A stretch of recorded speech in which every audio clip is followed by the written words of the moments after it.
পাইলটরা কিভাবে যুদ্ধজাহাজের ছোট রানওয়েতে জেট বিমান ল্যান্ড করেন? আসলে যুদ্ধজাহাজের রানওয়ে মাত্র ৫০০ ফুট লম্বা এবং এই ছোট রানওয়েতে জেট ল্যান্ড করা পাইলটদের জন্য খুবই কঠিন।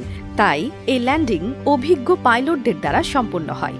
জেট ল্যান্ডিংয়ের জন্য প্রথমে 4টি স্টিলের তার রানওয়ের উপর পাতা হয় এবং জেটের পেছনে একটি টেইল হুক থাকে। পাইলটকে সেই টেইল হুকটিকে স্টিলের তারের সাথে সংযুক্ত করতে হয়, যার মাধ্যমে জেটটি থেমে যায়। যুদ্ধজাহাজের রানওয়েতে প্রথমেই 4টি স্টিলের তার পাতা হয়। এই তারগুলোর মূল কাজ হলো জেটের গতি নিয়ন্ত্রণ করা এবং খুব দ্রুত থামানো। পাইলটদের জন্য সবচেয়ে বড় চ্যালেঞ্জ হলো জেটের পেছনে থাকা টেইল হুক বা লেজের হুকটিকে ঠিকভাবে সেই স্টিলের তারগুলোর সাথে মেলানো। পাইলটদের অত্যন্ত নিখুঁত হতে হয়, কারণ টেইল হুকটি যদি ঠিকভাবে তারের সাথে লেগে না যায় তাহলে জেটটি রানওয়ে থেকে ছিটকে পড়তে পারে বা দুর্ঘটনার শিকার হতে পারে। যখন টেইল হুক স্টিলের তারের সাথে সংযুক্ত হয় তখন জেটের গতি মুহূর্তের মধ্যে কমে যায় এবং কয়েক সেকেন্ডের মধ্যে জেটটি সম্পূর্ণভাবে থেমে যায়।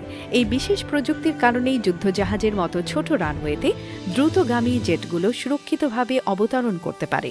পাইলটকে জাহাজের গতি, বাতাসের প্রবাহ এবং সঠিক মুহূর্তে টেইল হুকের সংযোগ এই সব কিছু মাথায় রেখে কাজ করতে হয়। সামান্য ভুলই বড় ধরনের বিপর্যয় ঘটাতে পারে। যদিও এটি একটি অত্যন্ত জটিল এবং ঝুঁকিপূর্ণ কাজ, তবে অভিজ্ঞ পাইলটদের দক্ষতা ও আধুনিক প্রযুক্তির ব্যবহারের ফলে প্রতিবার এই চ্যালেঞ্জ সফলভাবে অতিক্রম করা হয়। যুদ্ধজাহাজের ছোট রানওয়েতে জেট ল্যান্ড করানোর প্রক্রিয়াটি সামরিক বিমান চালনার ক্ষেত্রে এক বিশেষ দক্ষতার প্রমাণ, যা কেবলমাত্র কঠোর প্রশিক্ষণ ও অভিজ্ঞতার মাধ্যমেই অর্জন করা সম্ভব।